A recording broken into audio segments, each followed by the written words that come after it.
y él sé que nos ayudan siempre, nos apoyan, y es una satisfacción poder trabajar así. Así da gusto trabajar. Hace ya un tiempo fuimos de vacaciones a Túnez, un lugar que se llama Hammamet. Hammamet está a la orilla del Mediterráneo, lugar muy agradable, y por las tardes salimos a caminar en pueblo grande, digamos, con, como el gran Mediterráneo, todas sus tiendas en la orilla de la calle, los olores, los colores, la gente, un ambiente extraordinario. Y justo pasamos delante de un sitio donde había alfombras hermosas, vistosas. Íbamos caminando y el dueño que estaba en la puerta se acercó. Cuando vio que andábamos dudando de seguir caminando o no, se acercó y nos dijo: «Entrez, entrez, pour le plaisir des cieux». Entren, entren, para el placer o por el placer de los ojos.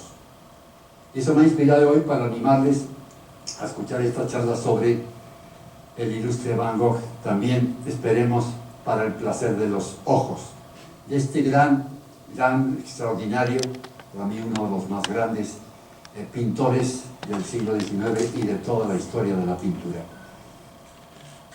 Nació en Países Bajos, 13 de marzo de 1853.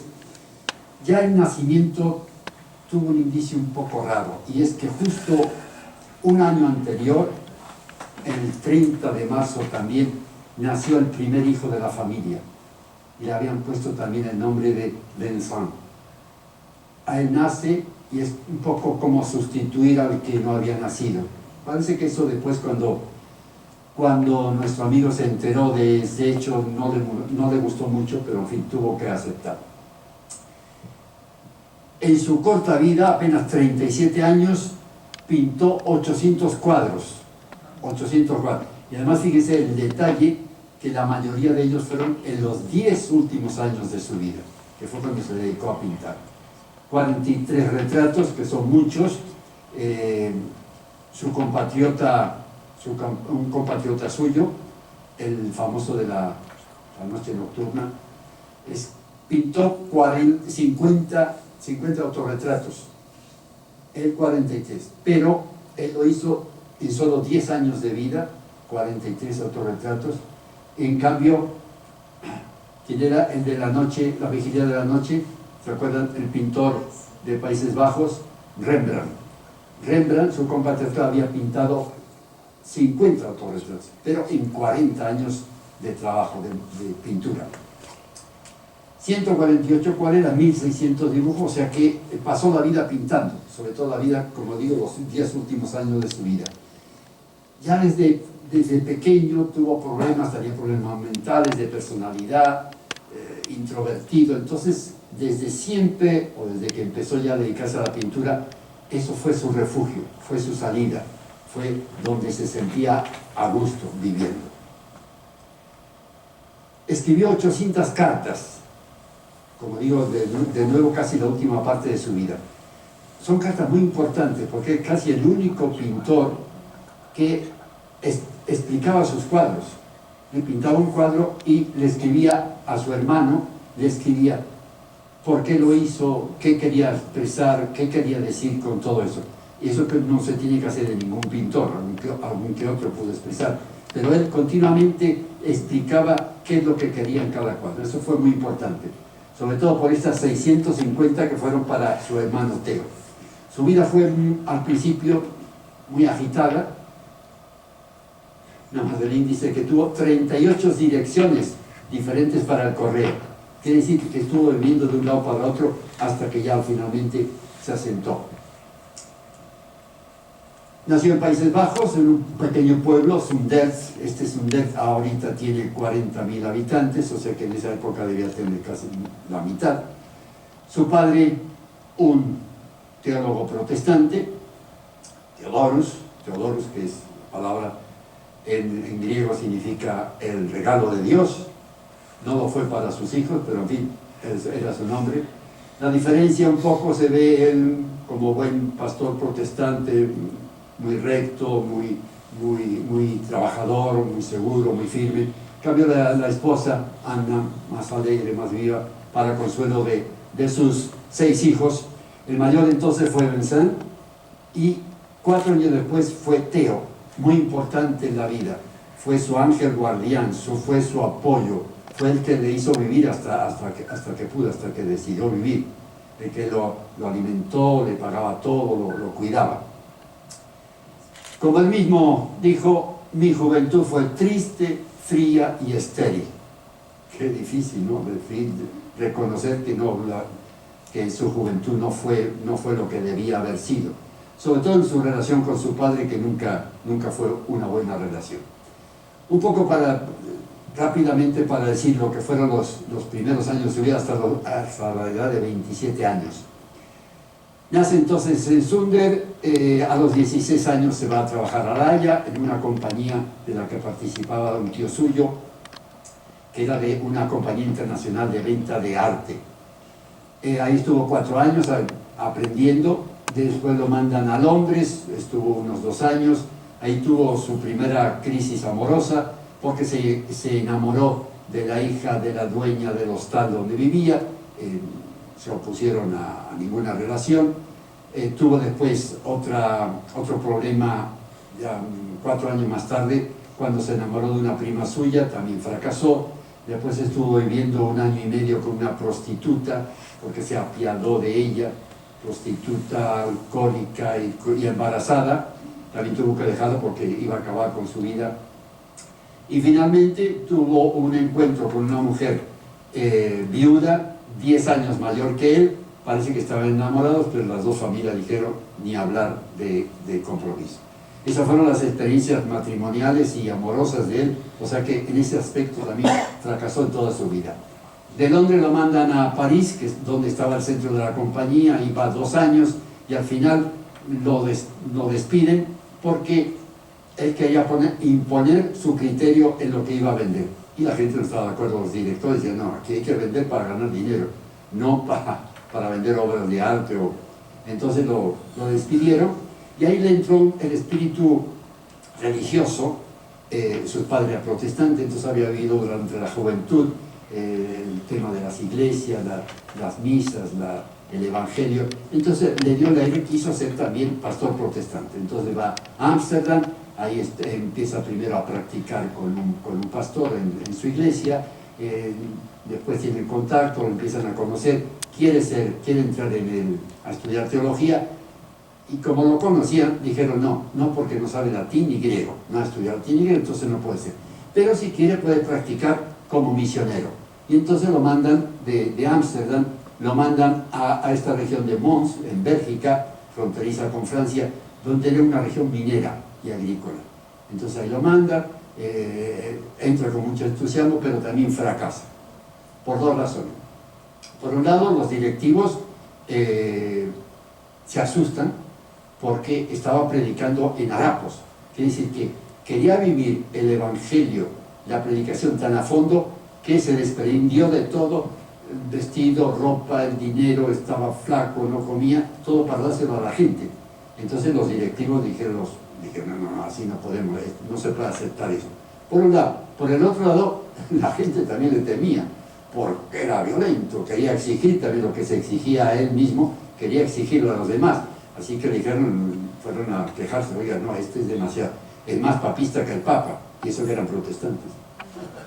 Total, que de ahí entonces también fracasa el pobre hombre, y después entonces ya se regresa a Neuden, que era donde habían destinado al padre, un lugar que era casi igual que el anterior, 25.000 habitantes, o sea, más o menos del mismo estilo.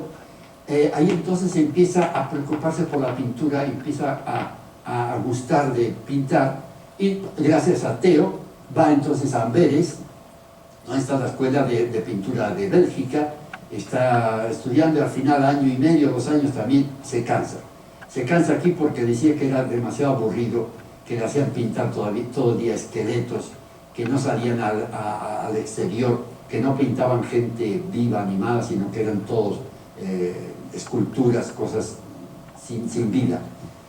Y entonces decide ya regresar a Noine, y ahí es cuando a los 27 años ya decide, yo quiero ser pintor y voy a dedicar toda mi vida a la pintura. Y entonces empieza a pintar los primeros cuadros. El primer ídolo de él como pintor fue este señor que se llama Jean-François Millet, un francés, hijo de campesinos, había vivido toda su infancia y juventud en el campo, y entonces cuando aprendió a pintar, hizo pinturas dedicadas a dignificar al hombre del campo, a hacerlo digno, al agricultor. Y uno de esos cuadros famosísimos es este, el Ángelus, en donde están estos dos piadosos, donde están como inmersos también en la naturaleza, como que si forman parte de esa naturaleza que quiere reflejar. Y uno de los primeros cuadros entonces de nuestro Van Gogh, este sembrador imitando a un cuadro de Millet, y fíjense bien, era en carboncillo, y de este sembrador lo va a repetir después, y ya van a ver después qué gran cambio en la pintura. Empieza la industrialización, la gente sale del campo para regresar a las industrias, y pinta el tejedor de telar. También, como ven, no hay color casi, es pintura negra, y el trabajador, el tejedor, está como formando parte de la máquina. No es una persona que va y se monta y domina, sino que es casi él también como una parte más de esa máquina. Y después pintó la gran obra de esa primera parte, que son los comedores de papas o de patatas. Después explicaba él que no era oscuro, es que era así donde vivía esta pobre gente. Era así, apenas una luz mortecina, la gente comiendo papas. Papas, acuérdense que desde el siglo XVIII fue el alimento de Europa y el alimento del mundo, y que en Holanda no solo fue entonces, sino que sigue siendo hoy día. El plato más famoso de Holanda son los conos de papa, ¿no? Si van a Holanda, piden todo el mundo comiendo sus conos de papa fritas. Él lo presenta así, ya empieza su característica de fijarse en los ojos de la gente. Y la gente para él siempre ha sido el principal objetivo de su pintura, los ojos. Están comiendo papas, quizás esto sea café o té. Y él, después de ese cuadro, hizo 20 litografías, que fueron las primeras cosas que pudo vender con su hermano Theo. Y ahí expresa ya en una de sus cartas, ya después a Theo, ya expresa lo que quería hacer. Primero dice que quiere evocar el trabajo manual. Con la industrialización empezaron las máquinas, la gente se olvidaba del campo, de la riqueza del campo para la gente, para la sociedad. Entonces quiere representar que estos son trabajadores que merecen vivir bien, como todo el mundo. Segundo, quiere que estos cuadros hagan pensar, o sea, que la gente se acuerde que existe esta gente que está sufriendo. Y por último, muy interesante, dice, a mí no me importa que le guste o no le guste mi cuadro, yo quiero lanzar mi mensaje. Y eso fue un poco la tónica en toda su vida. Justamente cuando había estado cuando estaba en Amberes, falleció su padre, y entonces a los 6 meses después hizo este cuadro, Naturaleza Muerta, con Biblia. Es un poco, ¿se acuerdan? Antiguamente que eran los vanitas, el tema en la Edad Media, cuando había las pestes, ¿sí? Que escribían los pintores, pintaban corona, joyas y demás. ¿Para qué? Se murió, vanitas, vanitatis, econia vanita, se acabó todo. Entonces un poco en ese sentido hice este cuadro más moderno, por supuesto, donde están las dos cosas. La Biblia, su padre, representando un poco a su padre, y después estaba un libro, fíjense la diferencia, este está bien entero, nuevo, y este libro muy gastado era La Joie de Vivre, de Émile Zola. Y era un poco el libro que había detestado su padre. Su padre había dicho que era el peor libro que había podido ver en la vida. Y en el fondo, entre los dos, este candelabro apagado. O sea que no está vivo, no hay vida, sino que ya está apagado. Un poco en ese sentido. Después está esta figura, justamente con esa experiencia, mala experiencia que tuvo en Amberes, en la escuela de pintura, un poco para reírse de toda esa experiencia que fue mala, como les hacían pintar esqueletos y cadáveres todo el día. Entonces saltó y puso este cráneo fumando un cigarrillo, que es la única pintura un poco alegre de toda su vida. Es la única en que hay un poco de sonrisa, todos los demás eran bastante bien tristes. se cansó entonces, ya no daba más. Entonces el hermano, que ya estaba en París, hermano Theo, había ocupado el puesto de él en esta compañía de arte. Y entonces pudo pagarle el dinero para que se fuera a París. Vente a París, vas a vivir conmigo, vas a conocer la vida parisina. Y fue un gran cambio, por supuesto, del periodo sombrío que había visto de la tradición holandesa, es decir, de la Edad Media, viene ahora el mundo de los colores y de la luz. Fue para él la primera de las grandes alegrías. Tuvo 2 o 3, pero esta fue de las primeras que tuvo en su vida. Ahí estaban entonces Toulouse-Lautrec, Gauguin, Seurat, Pissarro, Cézanne, o sea que era la época de los grandes pintores impresionistas y posimpresionistas del siglo XIX. Ahí estaba encantado y empezó con estos autorretratos, ¿no? Ya cambia completamente de lo que había pintado hasta este momento, con este primer autorretrato. Ya se ve un poco su estilo, ya no es pintura al detalle, sino son trazos de la pintura. Debía tener ya verán después, una muñeca muy ágil, porque son puros golpes, trazos, y ya empieza con el color amarillo, que lo va a dominar durante toda su vida. El amarillo y el azul son los 2 colores preferidos de él. El amarillo para él era un poco el sentido de la vida interior, del mundo interior. Por otra parte era el sol, la luz, la vida. Pintó 35 autorretratos en su vida, ya dijimos. ¿Por qué tantos autorretratos? Bueno, había 2 o 3 razones. Una de ellas, la más fácil y práctica, es que no tenía dinero. Entonces no podía pagar a gente que viniera aquí para posar para él. Era mucho dinero en esa época.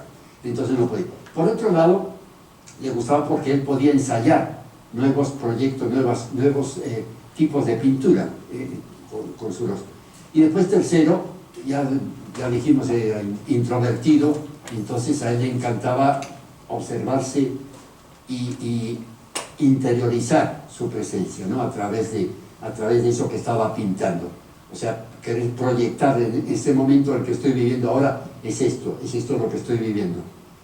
No sé si ustedes, bueno, sí, todos nos hemos visto en los espejos, pero si alguna vez se han detenido un poco más en fijarse en la persona que tienen delante del espejo, si se mantienen, a ver si son capaces de mantenerse un poco más de 1 minuto, 2 minutos, y preguntarle a ese señor o señora, oye, ¿y tú quién eres? Muy difícil, ¿eh? Él lo hizo eso, y eso le ayudó también a calmarse muchas veces. O sea, que contemplar, ya no tenía para pintarse, tenía que estar 1 hora, 2 horas, 4 horas, varias horas. Entonces imagínense lo que se está mirándose, observándose, pintándose. Eso le ayudaba a él a relajarse un poco, toda esa pasión interior que sentía en su momento. El rostro fogoso de Van Gogh, así lo llamaban ya sus colegas por ese ánimo que siempre tenían, esa fogosidad. Ya dijimos, no es difícil conocerse a sí mismo, pero tampoco es fácil pintarse. Es lo que dijimos, esa detención de estar controlando.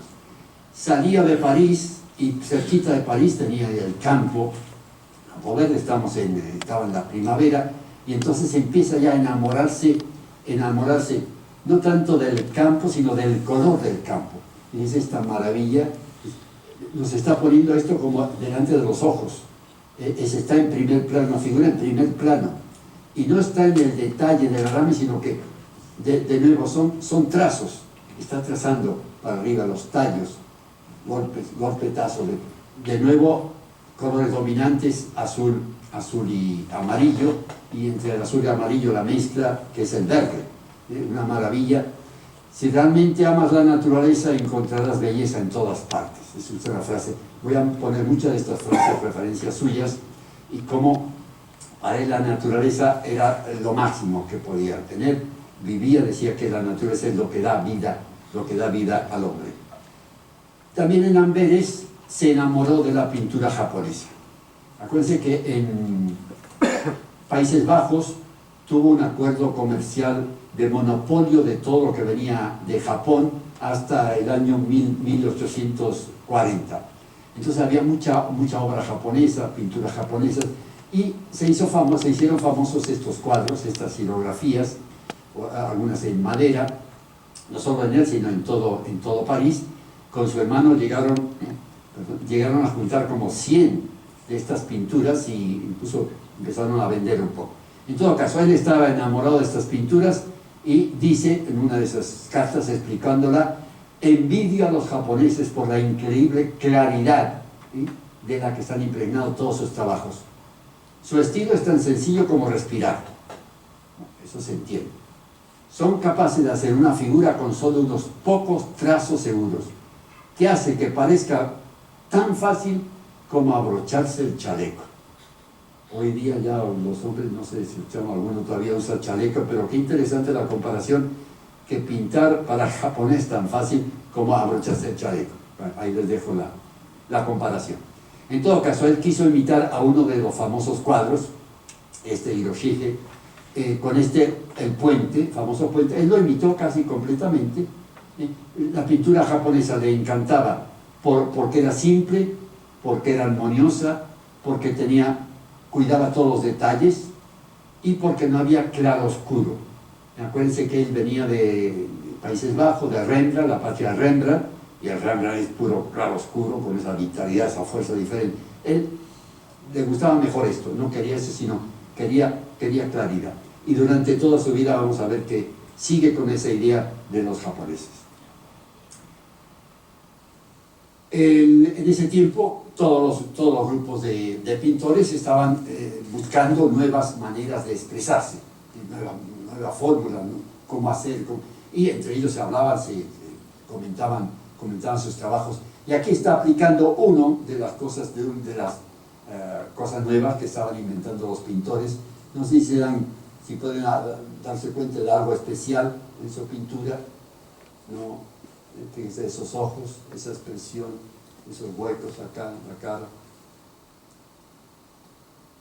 Un tal señor, George Seurat, inventó el puntillismo. Puntillismo quiere decir que él decía, en lugar de unir dos colores en una paleta para que dé un tercero, no, yo pongo los dos puntos cerca y que la vista los junte. Imagínenla, que es un nuevo color. Así está esta figura donde aplicar el puntillismo solo en esta parte de atrás y en este abrigo o chamarra que tenía. La cara la dejó fuera. Entonces hay puntos rojos y azules en un fondo verde oscuro. Este es el fondo verde oscuro, puntos rojos y azules y un poco anaranjado. En cambio aquí es el anaranjado, el amarillo, azul, verde, y todo eso te da la impresión de un abrigo color más marrón que otra cosa. En cambio la cara que por cierto él se había enfermado de sífilis cuando estaba en Amberes, lo curaron, pero se quedó siempre hasta su muerte con problema de esa enfermedad, y le causó además la pérdida de 10 dientes. Tuve que ponerse dentadura postiza, y un poco fue en esta época, por eso le decía que fíjense que está un poco como chupado, porque hasta que le pusieron dentadura postiza. La cara entonces diferente. A él le encantaba mucho esto de ponerse barba ya verán rojo, anaranjada, todos tipos de... Porque otra cosa interesante de Van Gogh es que él usaba colores puros, siempre era mezcla, o sea, de un solo color sacaba variaciones diferentes, según cada caso, dependiendo de lo que quería expresar. Pero hay mucha diferencia, ya verán, en el rojo o anaranjado de su barba. Ya empezaba a cansarse ya de París, porque la vida de los bohemios, los pintores, mucho tomar, mucho trago. Además ahí empezaba a utilizarse en esta época el ajenjo, esa bebida fuerte, que mezclaban después con agua para facilitarla, ¿no? A veces se dice que se emborrachaba muchos pintores, y él con este tipo. Y él fue un adicto de esa bebida casi hasta el final. Bueno, total que antes de despedirse pintó a este señor Pierre Tanguy. Pierre es padre, pero no es sacerdote ni su padre, sino que le decían como un apelativo familiar, porque resulta que él era un protector de los pintores jóvenes. Entonces lo ayudó mucho a Van Gogh, y él tenía una tiendita donde vendía productos de pinturas, colores, etc. Y al lado tenía una sala grande para que los pintores jóvenes vinieran a exponer. Y entre esas exposiciones estaba los tipos de pintura japonesa que le encantaba y que el hermano de Van Gogh, Theo, le puso allí para ver si vendía. A ver el Fuji, la montaña sagrada, el árbol del Ramírez en flor, estos personajes, en fin, todo ese tema. Y a él, en medio de todo eso, como expresando un poco, no imitando, pero un poco quería como la imagen del Buda, o sea, de la persona tranquila, serena, que está ofreciendo a todos sus amigos su confianza, su bondad. Ese es el tema. Se cansa entonces y felizmente su hermano le dice, bueno, te voy a mandar allá al sur de Francia, a la Provence, y a un lugar que se llama Arles, en español Arles, un lugar tranquilo, extraordinario, donde para él fue el segundo momento de felicidad extrema. Era el sol ya sin nubes de la Provence, y justo dando, porque él siempre tenía que vivir fuera de toda concentración, de toda aglomeración, le gustaba el campo, como hemos dicho, la naturaleza, y en esos primeros viajes se encuentra con un puente, el puente Langlois, que él al principio lo entendió como el puente del inglés, del anglés, y era Langlois. Y entonces, dos cosas. Primero dijo, pero si esto parece mi Holanda, esto es un puente holandés. Y segundo dijo, esto es pintura, puede ser una pintura japonesa. Unió las dos cosas. Después sí, después le dijeron que había habido un arquitecto holandés que había hecho 11 de estos puentes en toda la trayectoria. Entonces ahí quiere expresar entonces las dos cosas, la alegría de algo de su tierra y después esa distribución de colores armónicos. De nuevo estamos en diferentes tonos de amarillo, el verde, el azul del río, en fin, da una pintura que te da tranquilidad, serenidad, que es lo que él quería y lo que él muchas veces no tenía y quería transmitir a través de la pintura. Me imagino estar en el Japón y nada más necesito abrir los ojos y ver lo que tengo delante. Eso decía de la naturaleza que encontró él en Arles. Este es el melocotonero en flor de ese año 88. Otro descubrimiento importante para su vida fue el de la noche. Le empezó a encantar la noche y ya vamos a ver que hubo varios cuadros de noche. Y la primera fue en esta terraza, la terraza del café de la Place Forum, en Arles. Y como entonces ya era típico, por supuesto, en todas las ciudades del Mediterráneo, por las noches, sobre todo en esos climas tan serenos, tan claros, la gente vivía en los cafés, en los restaurantes antes de irse a dormir. Entonces él descubrió esto y de nuevo, fíjense que está el amarillo, con diferentes tonos amarillos, y el azul. Otra vez contrastes de esos dos. Incluso las piedras son amarillo, azul más fuerte, más flojo. Y después las estrellas, otra de las cosas que le apasionó. Ya vamos a ver cómo siempre insiste en que una noche sin estrella. Recuerden, estamos en mitad del siglo XIX, todavía la industrialización empezaba, pero las ciudades todavía por las noches no había mucha iluminación, no había contaminación de luz, se podían ver las estrellas, como quizás nosotros en nuestra edad, tiempo atrás, de niños, podíamos ver las estrellas por la noche. Hoy día, desgraciadamente no. Pero para él entonces fue el descubrimiento de ese cielo estrellado y así lo reflejó en esta pintura. Y después también descubrió el río. Y ya empieza él a salirse un poco de lo que era la pintura tradicional. Él quiere innovar, él no quiere ya imitar a nadie, no quiere imitar el realismo de Millet, que fue al principio de su vida, no quiere imitar a los demás parisinos, sino que quiere ser él todo. Y él pintó este cuadro, que es un atardecer. Un atardecer, de nuevo los tonos azules y amarillos, ¿sí? Con su mezcla diferente. No hay uno que sea uniforme, sino que está completamente variado. Con esas escenas, está el cielo, está este fondo, son árboles, y está esta parte del puerto de Arles, que era un puerto pesquero, barcas chiquitas. Intento cada vez ser más yo mismo, me importa relativamente poco si la gente aprueba o desaprueba. Acuérdense ya desde el principio, cuando había pintado a los comedores de papas, también a mí no me importa lo que piense, yo pinto como. Y ahí ven entonces los famosos trazos, esos puros trazos. Ahora la brocha no es como antes de pasillo, sino que ahora ya son brochazos, puros brochazos, pero de pintura mezclada. Ahí está de nuevo el amarillo y el azul, que da el verde interior, el rastro, no le importan los rastros, no le importa la figura, sino la impresión que tenía él al ver esas figuras ahí. Y después, interesante, ya empieza a trabajar el cielo. Ya no es un cielo único, sino que están de nuevo el amarillo, está el verde y el movimiento. Ya no es un cielo tranquilo, seguro, sino que algo se está moviendo ahí. Es un aire que se mueve, el aire imagino, la Provence, el atardecer, ese airecito, esa brisa que viene por las tardes, lo logró ahí. Y después en el Ródano también están de nuevo brochazos, con algún detallito aquí que es el agua que choca y que sube un poquitito, pero de nuevo brochazo amarillo y verde. La sombra, decían en esa época los pintores que el negro no existe en la naturaleza.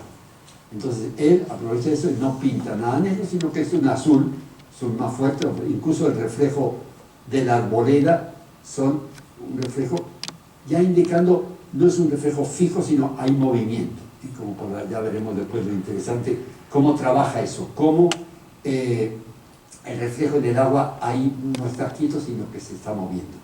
Y después la sombra de la embarcación, uno hubiera pensado al revés, ¿no? Que la sombra fuera azul y la sombra más fuerte, no, él lo pintó fuerte arriba y la sombra más leve. Ese es el cuadro entonces que, bueno, cuando vayan a Madrid ya saben que pueden verlo en el Thyssen o revisa, pueden verlo, pero antes se van al Museo del Prado. Después del Museo del Prado van a visitar y ahí lo pueden contemplar. De nuevo entonces necesitaba gente para pintar, para experimentar, y encuentra por un lado a este señor Patience Escalier. Yo cuando leí, será el apodo, el mote, paciente escalera, pero así pasó la historia. Era un campesino ya retirado y a él le encantó la figura de este personaje, y como ya habíamos empezado a ver y a hablar, prefiero pintar los ojos de la gente que las catedrales. Es decir, para él lo importante era por los ojos se ve el alma de la gente, dijimos, ¿no? Entonces él quería expresar lo que era cada uno a través de los ojos. Y está esta figura extraordinaria, como está dividido, este amarillo de fondo y amarillo aquí también. Y ven que aquí hay otro, delinea ese contorno, que era un método que le enseñó Gauguin, que era delinear un poco para que se destaque, ¿no? Entonces ahí destaca, en este fondo destaca la figura del sombrero, las dos partes, la parte de arriba más amarillenta y de nuevo el azul, y forjado estas líneas para marcar fuerte, las manos en relación con la cara, está sosteniendo un bastón, señal de que, bueno, tenía edad, estaba retirado ya, pero esos ojos potentes, ¿no? Esos ojos potentes, y después cómo está enmarcado esos círculos que te hacen como que vas penetrando hasta que encuentras el ojo de la persona. Después el juego, entonces aquí del rojo con la pequeña bufanda que tiene y el contraste. Total que hace una figura armoniosa y que destaca completamente. Otro tema diferente era con el poeta. Eugène Bosch no era poeta él, era un pintor belga que había conocido en París y que le vino a visitar, lo visitó varias veces, y él le gustaba mucho porque hablaba mucho de poesía, sin ser poeta hablaba de poesía, entonces para Van Gogh era el poeta. Entonces lo quiso en este cuadro, no quiso ponerle como a la parte de atrás lisa, sino como un cielo oscuro y con estrellas. Y para que pareciera como que su cara era una estrella más. Y pues está brillando la frente y quería hacer como en el firmamento para él, de un poeta, hacerlo ilustre, hacerlo algo celestial. Y de nuevo los ojos, por supuesto, esos ojos vivos, esa figura fina. Fue un gran amigo de él, incluso con su hermana Ana, lo fueron a visitar varias veces, y esta Ana, la hermana de Bosch, pasó la historia por ser la única que le compró un cuadro a Van Gogh durante su vida. Qué triste. El hermano parece que vendió 2 más, pero no se sabe a quién ni qué cuadro fue. Pero ha pasado la historia como fue el único cuadro, la viña o el viñedo rojo, de Van Gogh, que se lo compró la hermana. Ya empieza entonces aquí a destacarse, como siempre, el campo, pero ya empieza aquí a meter el cielo y el sol. El sol va a ir marcando después todas sus pinturas. Un sol que da los destellos, no son rayos, sino que como el agua, son ese eco como en el agua. Un sol que todavía lo pinta por primera vez blanco, y siempre el contraste, ¿eh? Amarillo, azul, aquí mete el rojo del viñedo. Y pasa entonces a Arles. Él estaba feliz en Arles. En Arles está pasando el río Ródano, el río Ródano, que nace allá en Suiza, en los Alpes de Suiza, la parte alemana, por eso al principio se llama Roten, el río Roten. Después, cuando pasa a la parte francesa y llega al lago Léman o de Ginebra, en la ciudad de Ginebra, ahí ya se llama el Rotenrot. Y después en español, entonces Ródano. Hace una larga travesía este río, famoso, el segundo mayor de Europa, porque se alimenta primero de los Alpes suizos y después de los Alpes franceses, cuando baja desde Nyon hasta el sur, hasta que desemboca después de Arles. Esta es una fotografía del 2008, sacó un fotógrafo, y yo la encontré, la capté y se me hizo interesante porque entonces es el río, un río apacible, con las luces que están reflejándose. Bueno, a mí me atrajo esta pintura, a esta fotografía, pero por supuesto a él le atrajo más, porque él vivía cerca de donde vivía, o sea que iba caminando a este pequeño embarcadero, que ya lo habíamos visto antes, e hizo un boceto que se lo mandó al poeta Eugene Bosch. Le mandó el boceto de lo que le había impresionado ahí, y después hizo esta maravilla de cuadro, que es uno de los que me encanta. Fíjense que maravilla, 2 colores nada más, 2 colores, azul y amarillo, con todas sus diferentes variaciones. Por un lado, aquí las estrellas centelleantes, que están moviéndose, parece que están alumbrando el centelleo, y por otra parte están estas luces de la población y el reflejo en el agua. La luna en el mar riela. Aquí, como decía la poesía, aquí no es la luna, aquí son las luces de estas casas, y el rielar es este movimiento que hacen. El agua, fíjense qué interesante, el agua se está moviendo, pequeñas olitas, y también la luz se está moviendo.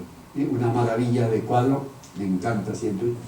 Y él decía, ya muy interesante para subir, porque estaría mal de la cabeza, medio loco, como decían algunos, pero tenía una vida interior muy intensa, muy intensa.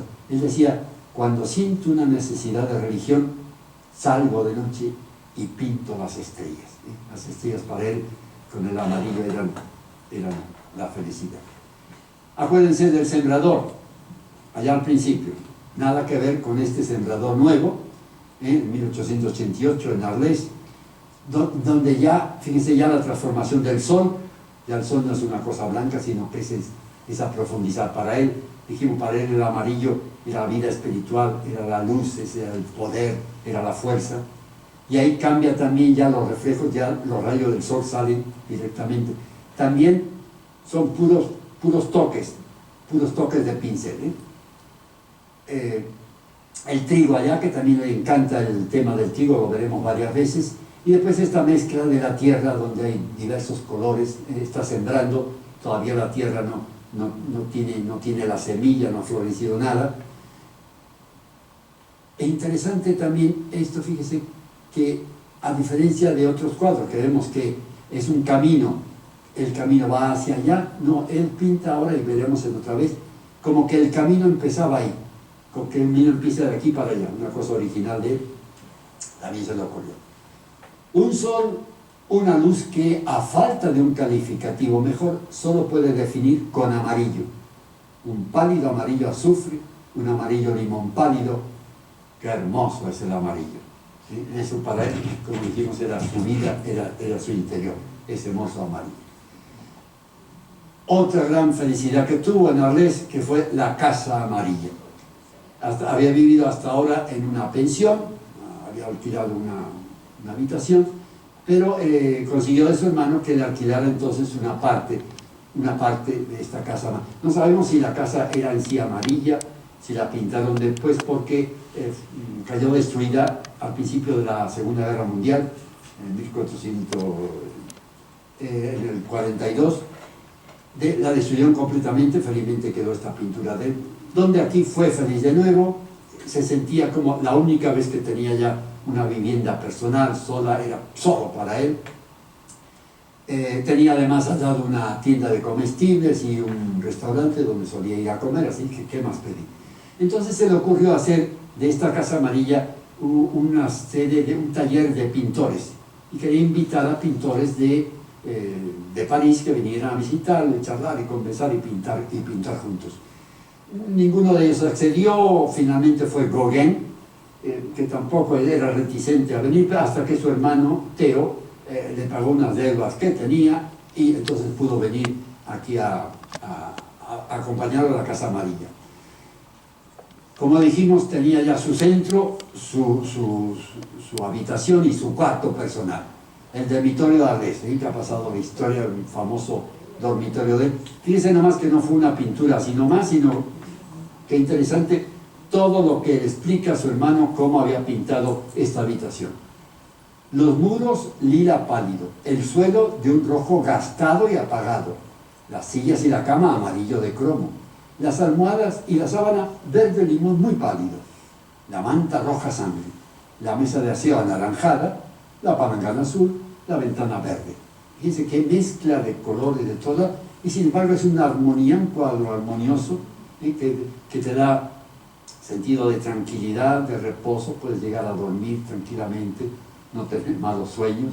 Una maravilla de cuadro. Lo pintó 3 veces, porque la primera la pintó enseguida para mandar solo a su hermano para decir que qué bien estaba, qué feliz. Se le mojó el lienzo y después le mandó otro, y que es este ahora que tenemos aquí. Sabía que iba a venir Gauguin, y entonces quiso, ya estaba, ¿y qué hago? ¿Y qué le hago para recibirlo, para halagarlo? Entonces pintó un autorretrato. Se me permite destacar mi propia personalidad en un retrato, lo he hecho tratando de transmitir no solo a mí mismo en mi retrato, sino a un impresionista en general. Lo he concebido como un retrato de un bonzo, un simple adorador de Buda.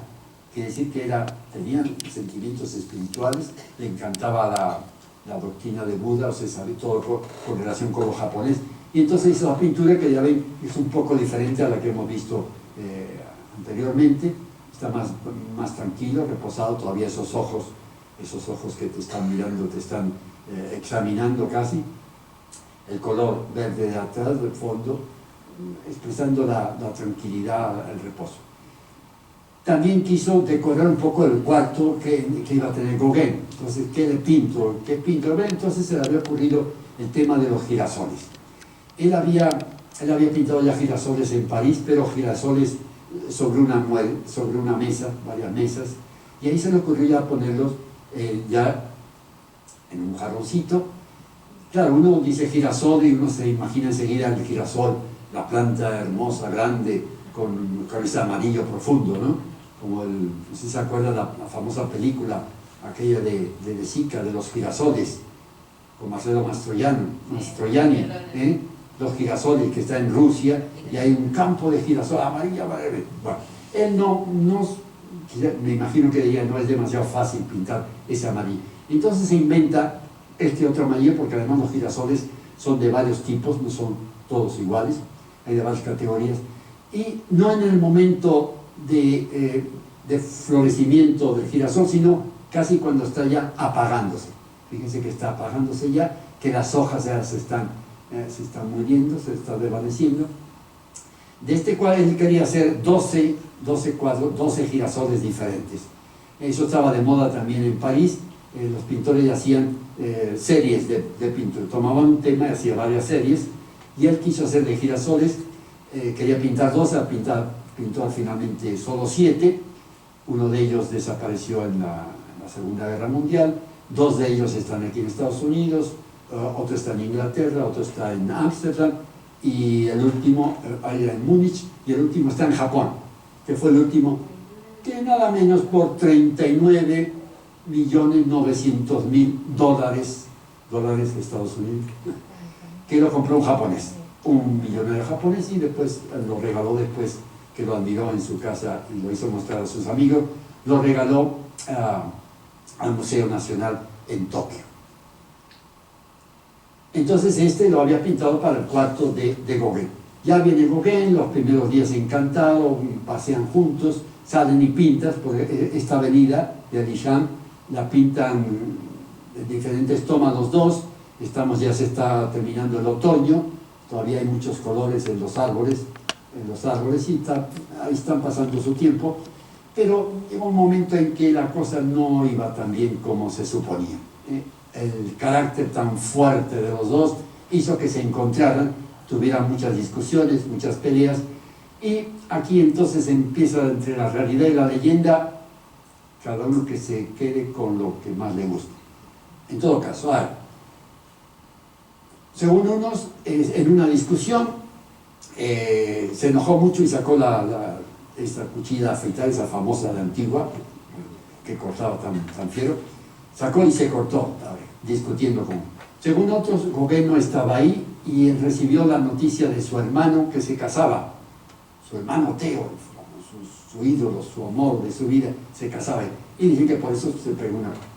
Otros dicen que de la leyenda es que se cortó eso, lo envolvió en un paño y se lo fue a llevar a una prostituta, que la había conocido, que tenía relación con ella. En fin, todo eso, justamente él no comentó nada de eso, así que no sabemos qué pasó en realidad. En todo caso, él sí se cortó parte de la oreja, no toda la oreja, parte de la oreja, y quiso hacerse de nuevo. En lugar de hablar, pintaba un retrato y ahí decía lo que él pensaba. Entonces él quiso manifestar lo que se sentía en ese momento, un poco quizá tristeza, ¿qué diablos he hecho? ¿Qué he hecho? ¿Sí? Ahí está manifestando en esa postura. De nuevo el amarillo concentrado ahí, y azul y amarillo con el verde. Atrás, por supuesto, una pintura japonesa, fíjese que hasta en este cuadro, en un momento de depresión, de tristeza, pero pinta a los japoneses, parecía que era parte de su vida, un caballete ahí de pintura. Pintó otro cuadro también que se veía la oreja con una pipa en la silla, pero este se me hace más lindo, y fue la única vez que quiso aparecer con este lado. Él se cortó la oreja izquierda, no más que como está en el espejo pintándose, pues aquí aparece la derecha, pero en la parte izquierda. La cosa fue muy mal, fue el principio del fin para él, estaba enojado, tenía vómitos, tenía momentos de rabia, y la gente en el pueblo empezaba a alarmarse, decía, este está medio loco. Y empezaron a criticarlo a él, hasta el punto que él mismo reconoció que sí, que necesitaba tranquilidad, paz, y aceptó irse al... bueno, el nombre es el monasterio de Saint Paul de Mousson, pero fue un antiguo monasterio, ahora era un manicomio, una casa de un asilo. Manicomio, pero en Saint-Rémy, en Provence, estaba ahí cerca. Ya en los primeros cuadros que pinta, ya vemos que algo está cambiando en él. Y ya no es siempre tuvo problemas, pero ahora ya los problemas eran más fuertes, ya la pintura ya es más, fíjense, todo ese movimiento, ya este manicomio ya demasiado serio, la pintura ya en movimiento, el cielo ya no sabe si es bueno o malo, ahí ya empezaba un poco el cambio de su vida. Sin embargo, mantenía momentos en que ese problema se calmaba, era de nuevo él mismo, salía al campo y hacía esta maravilla. Es uno de los pocos cuadros que después el hermano lo presentó en una exhibición en Bélgica, y dice, el mismo hermano le escribió, cuando entré en la sala y vi tu cuadro, y se fue como un hermoso estudio de aire y de vida. Eso fue lo que me impresionó.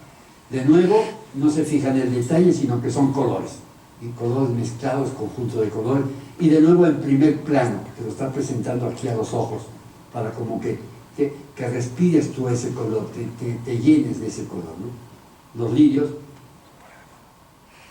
lamento mucho que no puedan adquirirlo, porque ya lo vendieron por $53.900.000. Ese está en los lirios. Parece que está aquí en Los Ángeles, en el Museo de Paul Getty. Ya vemos que va cambiando él, ya va cambiando, ya su interior le pide otras cosas. Ya está en este cuadro que también es extraordinario, porque está por un lado el cielo, ya no es un cielo tranquilo, hay aire, es un cuadro de movimiento. A él le encantaba el estudio del aire. Ya ven que los trazos son largos, no están detalles, sino son largos porque el aire que lleva el viento. Está entre medio las montañas. Aquí los trazos son cortos, para enseñar es sólido, la montaña está quieta, está sólida, el aire está moviéndose. Y después este campo de trigo, hermoso, donde ven, fíjense que son trazos pequeños, pero unos van para arriba y este va para la izquierda, o sea que es como si estuviera uno viendo el movimiento del aire. El trigo se va y viene ese movimiento cuando uno va al campo y ve con una brisa pequeña, ¿no? Se está moviendo. Eso quiso él dar esa impresión de movimiento, de aire, como que uno parecía sentir que le está pegando ese aire. Y para contrarrestar o para asentar el cuadro, el ciprés. Los cipreses me siguen preocupando. Me gustaría hacer algo con ellos, como los cuadros de los girasoles, porque me sorprende que nadie los haya pintado aún como yo los veo. Siempre él pintaba como él lo veía, no le importaba a los demás, si no le imitaba, peor para ellos. Tenía el símbolo, bueno, ya saben, el ciprés siempre ha tenido símbolo, también de la religión católica, del árbol, de la eternidad. En los cementerios están los cipreses. Hay incluso una obra, no sé si la leyeron, de Los cipreses creen en Dios, una obra de un catalán sobre la guerra de España, Gironella, José María Gironella, una obra extraordinaria. Y ya el libro te está diciendo, los cipreses creen en Dios. Refleja muy bien lo que pensaba Gauguin. Y después ya el colmo de su problema interior, de su dificultad, de todo ese sentimiento, de todo eso, de esa mente que estaba dando vueltas, esta pintura. Él le escribe a su hermano: esta mañana he visto el campo antes de amanecer desde mi ventana, o sea que esto es un amanecer, con nada más que la estrella de la mañana, la cual era muy grande. La estrella de la mañana se supone que era esta. Hay un meteorólogo que ha estado investigando y dice que era Venus, que en esa época, en ese momento, cuando estaba él allí, la estrella que se veía más brillante era Venus. Pero no solo Venus se está reflejando, sino todo el conjunto del cuadro. Este lo pintó, le explicaba a su hermano, desde su cuarto en este monasterio, en este manicomio. Un cuadro que tenía rejas, para evitar que los locos se saltaran o se escaparan. Él no pintó la reja, por supuesto, sino pintó lo que él estaba viendo.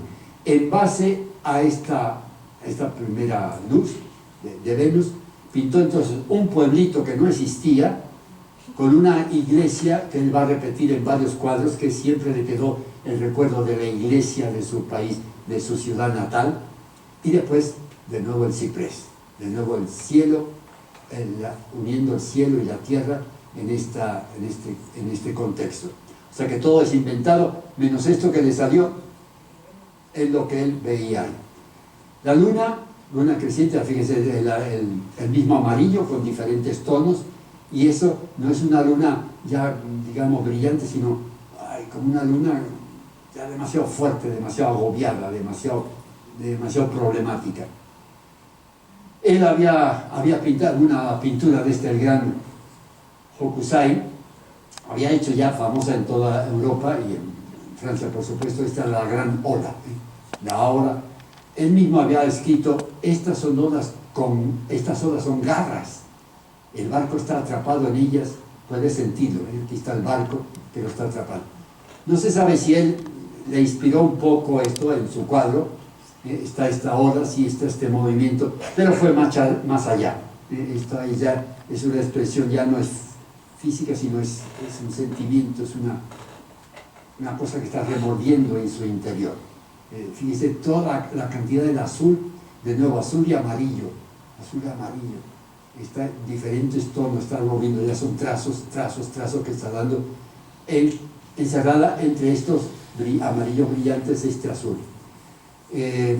50 años después de pintar este cuadro hubo un científico que explicó que era un fenómeno que se daba en la naturaleza y lo llama la turbulencia de los fluidos, como que en ciertos aspectos, en ciertas atmósferas se da eso, que como hay unos fluidos que fluyen en la atmósfera. En todo caso, él era más como él se sentía que la parte física que pueden explicar otros. Ahí ven entonces cuadro angustioso, cuadro terrible, tiene la esperanza de la iglesia siempre ahí como algo, una posible solución, pero la diferencia, esto ya está, es el amanecer, pues está esta línea de amanecer, el pueblo tranquilo, calmado, en silencio. Ya empezaba la cosa a andar mal, no se sentía a gusto. Mi tormento no es otro que este, ¿para qué valgo? ¿No podría ser útil de alguna manera? Una pregunta que se puede hacer mucha gente y seguramente se hace mucha gente. ¿Y yo para qué valgo? ¿Yo para qué estoy aquí? ¿Para qué sirvo? Ese se lo hizo a él. Ya ven este cuadro también lo interesante, que cada cuadro era una figura suya diferente, ¿eh? Por color, por textura, con barba, sin barba, con pelo, sin pelo. Este extraordinario, entonces, atrás ya no es la forma, como vimos antes, ya la forma es movida, hay movimiento atrás, no es una cosa quieta. Es el mismo azul, fíjense que está todo rodeado por azul, marcado, como dijimos, esas líneas que le había aconsejado Gauguin para enmarcar bien, y después todo eso para centrar bien el rostro. Y el rostro sí está en un amarillo, diferentes tonos de amarillo, y el verde este que le hace resplandecer, y nos da este famoso mirar de Gauguin, esos ojos tremendos, terribles, ¿no? Cómo ha estado trabajándolo, esa expresión de cómo se sentía en ese momento. Ya se cansó entonces de ahí, ya le dieron en alta en el manicomio, entonces se regresa a París, y de París está 2 o 3 días y su hermano ya no lo soportaba ahí, estaba con muchos problemas, entonces le recomiendan que vaya a un sitio, se llama Auvers-sur-Oise, que era una población que estaba a unos 30 kilómetros de París. Hoy día ya casi forma parte de París, pero entonces estaban un poco separadas, y además le recomienda que allí estaba este famoso doctor Paul Gachet. Ese Paul Gachet se supone que era un psiquiatra, pero ya había dejado la psiquiatría, ya estaba con cosas más naturales, etc. Llegó un momento dado en que le puso a su hermano, le dijo a su hermano, este está más loco que yo. O sea que ya imagínense cómo estaría este señor, de nervioso. Era muy buena persona, eso sí, parece que no consiguió mejorar la salud de Gauguin, que vivía había alquilado una habitación. Dice, lo único que consintió fue en que no tomara tanto y no fumara tanto, porque parece que fumaba y bebía, sobre todo tenía esa bebida que se había impuesto en París, el ajenjo, esa bebida terrible, fuerte, que después fue prohibida, y parece que le gustaba y seguía, insistía, porque eso parece que le cargaba un poco.